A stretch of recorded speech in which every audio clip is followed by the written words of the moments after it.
ये कहानी एक ऐसी महिला पर आधारित है जिसे अपने से 15 साल छोटे लड़के से प्यार हो जाता है, पर सोसाइटी इन दोनों के प्यार को किस नजरिए से देखती है, ये हम आज की इस एक्सप्लेनेशन में देखने वाले हैं। आज मैं जिस फिल्म को एक्सप्लेन करने वाली हूँ उसका नाम द रिबाउंड है। ये फिल्म 2009 में रिलीज हुई थी। मूवी की शुरुआत में हम सैंडी नाम के एक 40 साल की औरत को देखते हैं जो एक हाउसवाइफ होती है। सैंडी अपने पति और 2 बच्चों के साथ रहती थी। उनके साथ वो बहुत खुश थी और वो उनसे बहुत प्यार करती थी। फिर एक दिन सैंडी जब अपने बेटे के बर्थडे पार्टी का वीडियो देख रही थी तब उसे पता चलता है कि उसके पति का मॉली नाम के एक औरत के साथ अफेयर चल रहा है, जिसके बाद अपने पति से डिवोर्स लेकर अपने बच्चों के साथ न्यू पार्क आ जाती है। अब अपना घर चलाने और एक नई जिंदगी की शुरुआत के लिए सैंडी नौकरी ढूंढने लगती है। इसके साथ ही उसे रहने के लिए कोई जगह भी चाहिए थी, जिसके लिए वो कैफे में जाती है और वहाँ पर उसकी मुलाकात एम नाम के 25 साल के एक लड़के से होती है। एराम का भी रिसेंटली में ब्रेकअप हुआ था और वो दोनों ही अपनी लाइफ में खुशी ढूंढ रहे थे। इसके साथ ही सैंडी भी अपने बच्चों के साथ न्यूयॉर्क की लाइफ में एडजस्ट होने की कोशिश कर रही थी। इसके लिए सेल्फ डिफेंस की क्लास ज्वाइन करती है, जहाँ पर उसकी मुलाकात फिर से एराम से होती है। एराम को ग्रेजुएट होने के बावजूद भी कोई खास अच्छी नौकरी नहीं मिल रही थी, इसलिए उसे पैसों के लिए वो काम भी करना पड़ रहा था जो करना उसे पसंद नहीं था। तभी उस क्लास की टीचर सैंडी को अपना सारा गुस्सा निकालने के लिए बोलती है। सैंडी भी अपने पति की हरकतों को याद करके अपना सारा गुस्सा एराम पर निकाल देती है, जो पहले तो वो उसे गंदी गंदी गालियाँ देती है, फिर वो उसे कुत्ते की तरह पेलना शुरू कर देती है।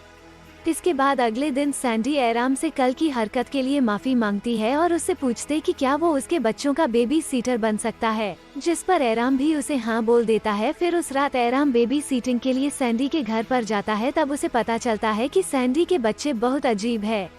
फिर सैंडी उसे वहीं छोड़कर एक आदमी के साथ डेट पर चली जाती है, पर वो आदमी नंबर का चुतिया है और वो डेट पर सैंडी के साथ काफी अजीब हरकतें करता है, जिस वजह से सैंडी उसके साथ कंफर्टेबल नहीं होती।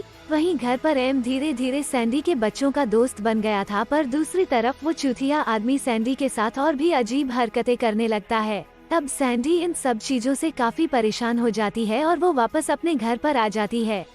घर पर एराम ने बच्चों को सुला दिया था।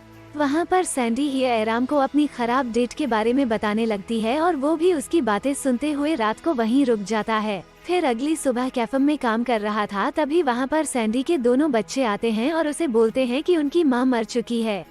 तभी सुनते ही एराम उनके घर पर जाता है।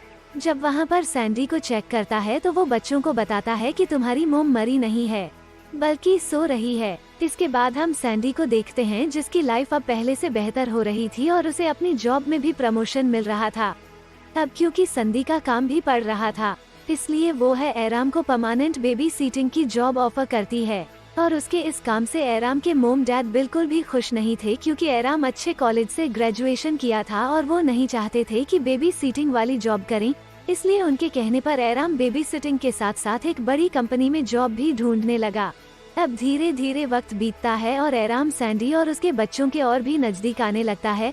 वही सैंड के दोस्त भी समझ जाते हैं कि सैंडी एराम को पसंद करने लगी है। दूसरी तरफ एराम को भी अब दूसरी लड़कियों में कोई इंटरेस्ट नहीं था और उसे सिर्फ सैंडी और उसके बच्चों के साथ ही रहना पसंद था। फिर एक दिन सैंडी एराम को फाइट मैच की 2 टिकट देती है और उसे बोलते कि तुम अपने दोस्त के साथ यह मैच देखने चले जाना, पर उसके कोई भी दोस्त के पास टाइम नहीं था, इसलिए वो सैंडी को अपने साथ चलने के लिए पूछता है। फिर अगली रात को दोनों साथ में मैच देखने जाते हैं, जहाँ पर सैंडी को भी बहुत मजा आता है। फिर कुछ देर बाद उनके पास एक आदमी आता है जो एक बहुत ही बड़ी कंपनी का सीईओ था, जहाँ पर एराम इंटरव्यू देने गया था। फिर उन दोनों की बातों से सैंडी को पता चलता है कि एराम को एक बड़ी कंपनी में नौकरी मिल गई थी, पर एराम बेबी सीटिंग के लिए वो नौकरी छोड़ दी। इसके बाद एराम सैंडी को बताता है कि पहली बार उसे कुछ करने से खुशी मिल रही है और उसे सैंडी और उसके परिवार के साथ रहना बहुत पसंद है। और हम देखते हैं कि मैच के दौरान एक बॉक्सर आकर सीधा एराम के ऊपर गिर जाता है, जिससे उसको बहुत चोट लगती है। फिर सैंडी उसे उठाकर अपने घर ले आती है और उसे आज रात यहीं पर रुकने के लिए बोलती है, पर तभी वहाँ पर सैंडी का एक्स हस्बैंड आ जाता है और वो सैंडी को उसके साथ देखकर और बच्चों को भी एराम के साथ खुश देखकर सैंडी से झगड़ने लगता है। वो उसको बोलता है कि वो चाहता है सैंडी वापस उसके पास आ जाए। फिर बच्चों को सुलाकर एराम आता है। वो आदमी एराम को वापस चले जाने को कहता है, पर एराम वहीं रुक जाता है और वो सैंडी को उसके दिल की बात कहने के लिए बोलता है।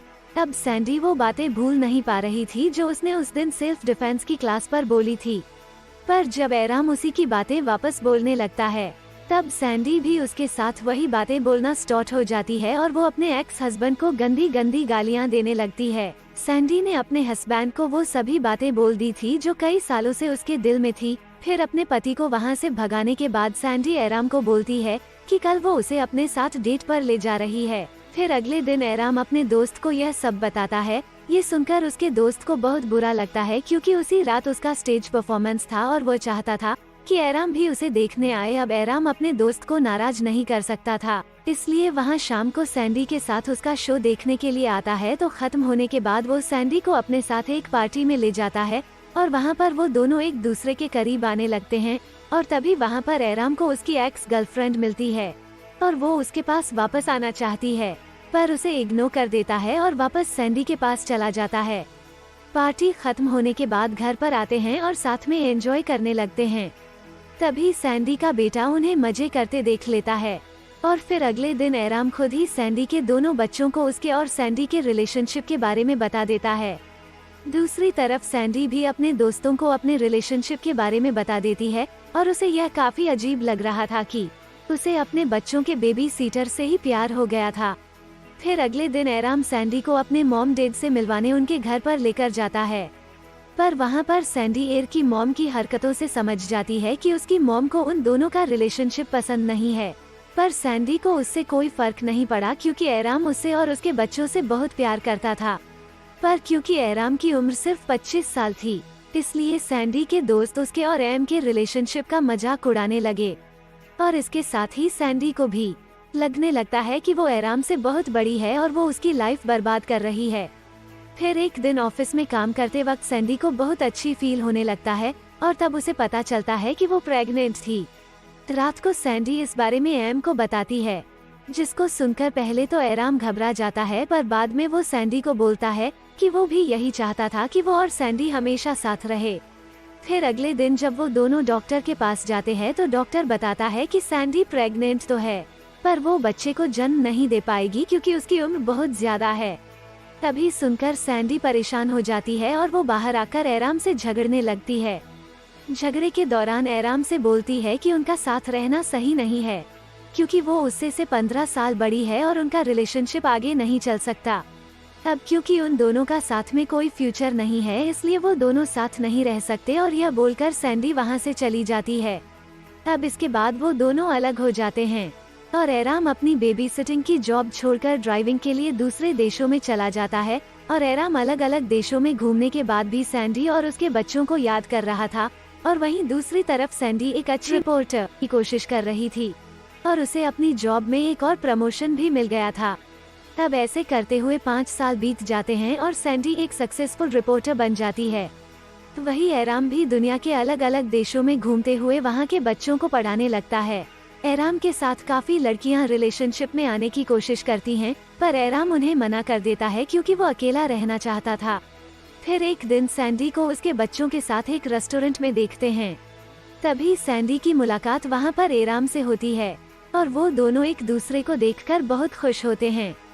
वहाँ एराम उसे बताता है कि कुछ सालों पहले बांग्लादेश में उसने एक बच्चे को अडॉप्ट कर लिया था और अब वो दोनों साथ रहते हैं। फिर जब सैंडी को पता चलता है कि एराम अभी भी सिंगल है, तो सैंडी एराम के साथ वापस रिलेशनशिप में आ जाती है और वो सभी खुशी खुशी साथ रहने लगते हैं और इसी के साथ ही यह फिल्म खत्म हो जाती है। Thanks for watching video and subscribe for more videos.